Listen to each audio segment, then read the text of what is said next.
ang dapat namin i-prepare bago kami gumawa ng laing na gulay. Bawang, luya, sibuyas, baboy, at saka pritong dilis. At tapos sinangkotsa ko lang sa 3 minuto po yung gulay na gabi. Tapos pinainit ko na po ang kawali para mag-umpisa na po magluto. Okay.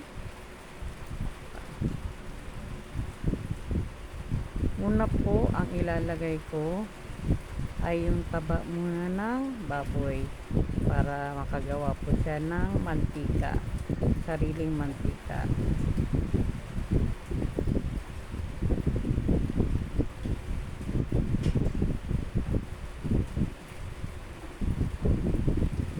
Isahan ko muna, hayaan ko muna siya na magmantika po siya.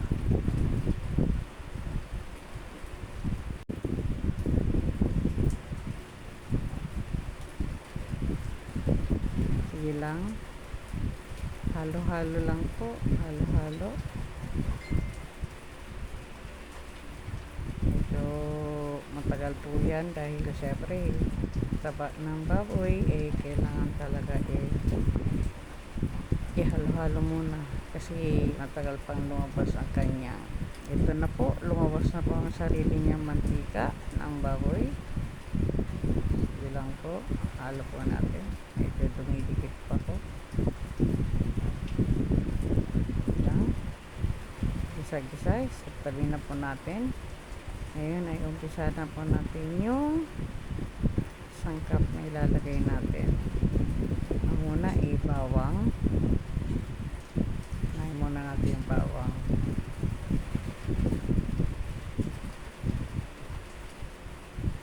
Gisa-gisa muna ng bawang.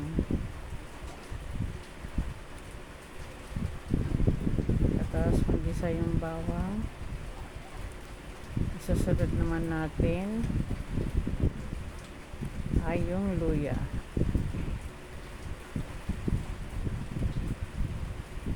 Yan natin hanggat mag-aroma yung amoy ng luya. Okay lang. Isa lang. Medyo syempre kailangan yung maamoy-amoy na natin na medyo naluluto-luto na po yung luya.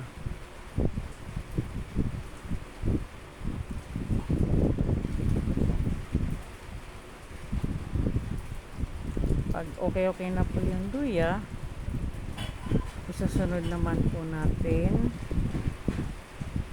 maya-maya yung sibuyas. Ayan muna natin.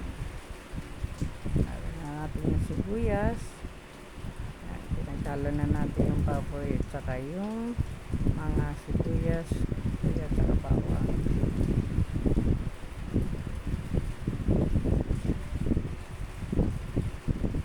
Maya-maya konti.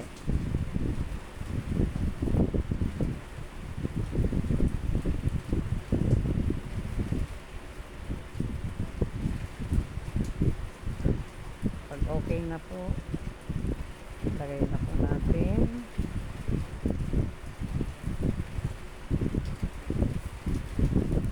yung hinugas, yung pangalawang hugas po ng nyug, ilalagay na po natin.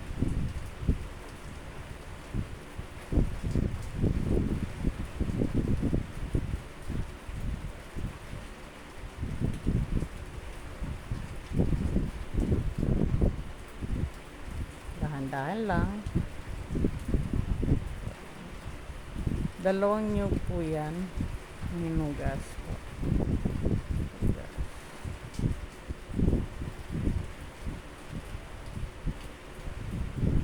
Lagyan na natin ng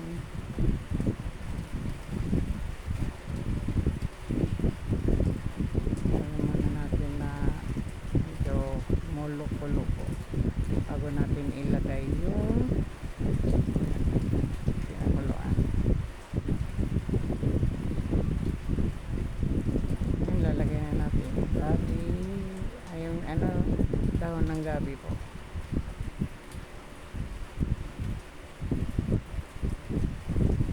Siyempre din natin sasama yun sa tao.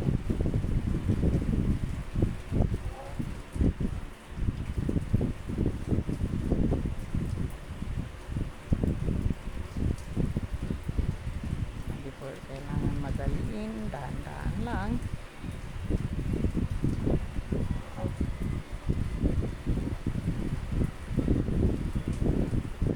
Medyo marami-rami po yan. Isang plastic bag kasi yung binili natin ng dahon gabi po.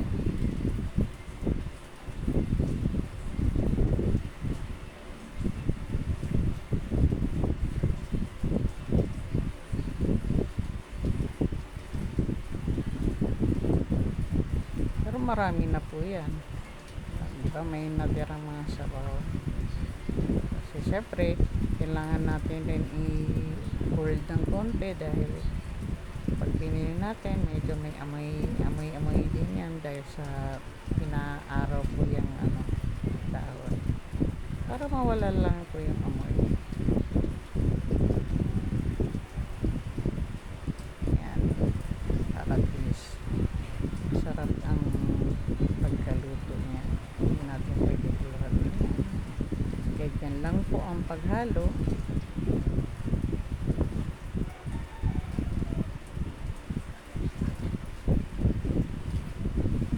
Nilagyan ko pala yan ng shrimp na nor cube po. Tapos konting toyo, tapos konting po na lagyan po ng asin, palasa, tsaka magic sarap po.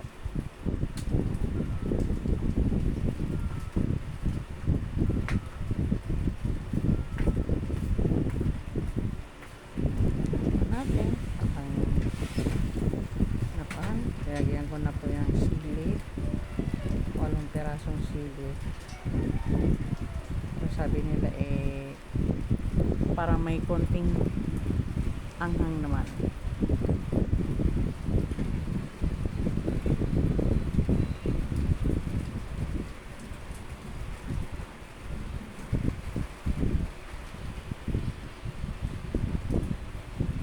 Nilupit-kupit ko na lang para this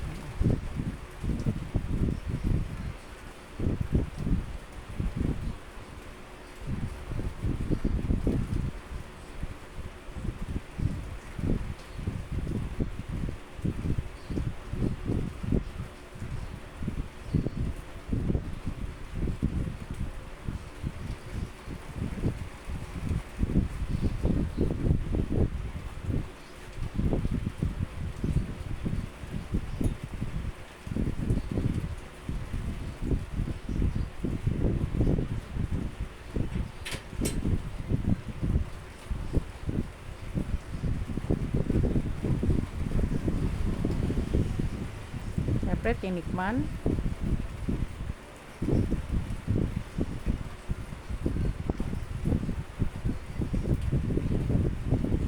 May kulang,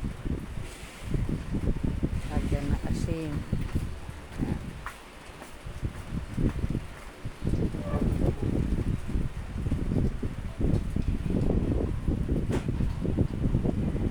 Tayo lang natin habang pakuluin po. Okay, lagyan ng magic sarap.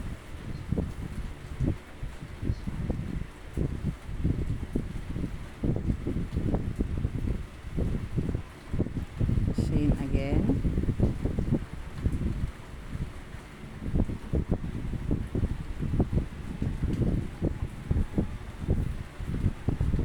Konti lang lagay. Mahirap kasi magsobra ng asin. Tama lang. Kasi titikman naman yan mamaya ulit po.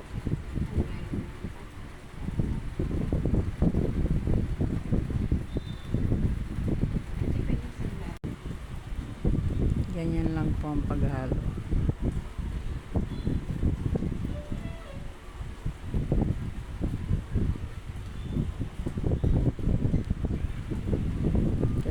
sabi na iba, pag once na hinalo-halo mo yan, medyo magiging makati. Pero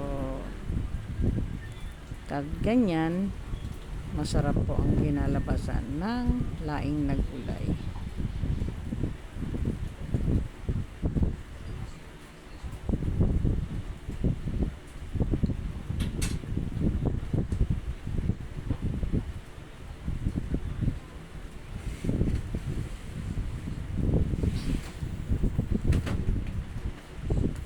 Ay, kumukulo-kulo na rin.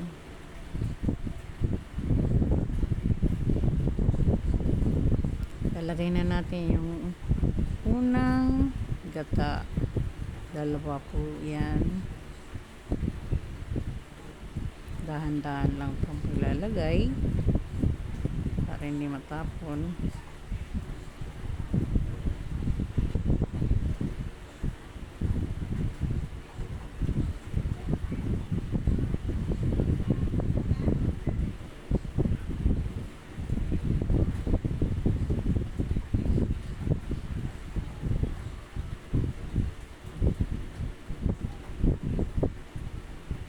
Ganyan lang po ang paghalo. Dahan-dahan lang para ma-absorb lahat hanggang sa ilalim.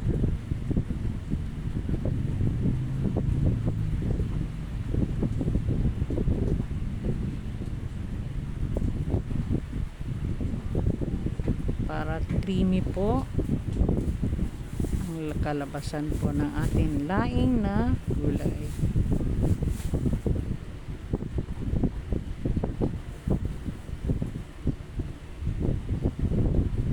Ngayon, iantayin po natin na kumulo para at least na paglabas ng magmantika po siya.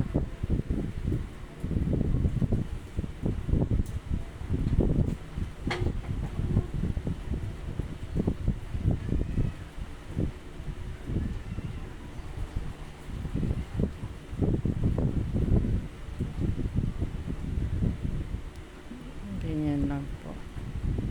The best way sa paghalo po.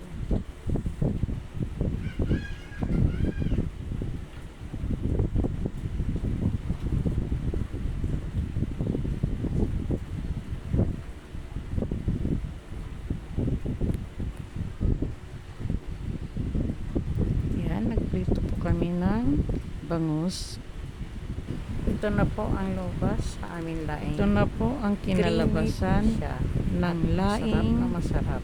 Na Salamat creamy. po.